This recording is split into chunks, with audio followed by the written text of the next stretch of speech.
Hari bahagia Muhammad Makbul dan pasangannya di Kabupaten Goa, Sulawesi Selatan menyisakan kisah yang tak akan mudah dilupakan. Tak lama setelah prosesi ijab kabul dan tukar cincin berlangsung, pengantin pria ini justru harus bergegas menuju kantor dinas pemadam kebakaran Goa.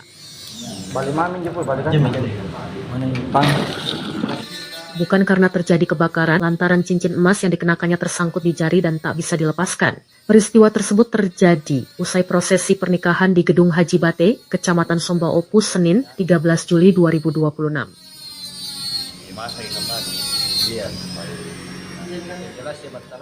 Beruntung, jarak lokasi gedung hanya sekitar 200 meter dari kantor Damkar Goa. Dalam video yang beredar, Muhammad Makbul masih mengenakan busana pengantin berwarna merah lengkap dengan songkok guru. Wajahnya tampak tegang saat petugas bersiap mengevakuasi cincin yang sudah membuat jarinya membengkak. Petugas damkar kemudian melakukan proses pelepasan menggunakan gerinda mini. Evakuasi dilakukan dengan sangat hati-hati agar jari tangan sang pengantin tidak dilukai mata gerinda saat proses pelepasan tersebut.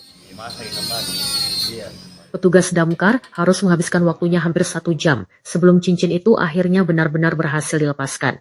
Namun, cincin emas itu tidak dapat lagi diselamatkan karena harus dipotong. Kami baru saja melakukan evakuasi cincin terhadap pengantin laki-laki.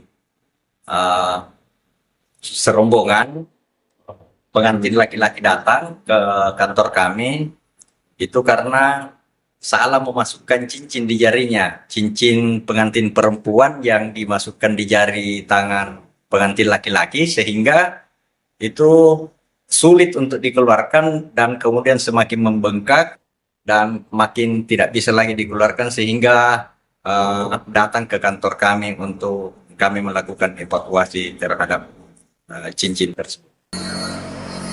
Pakai mesin gerinda ini? Ya.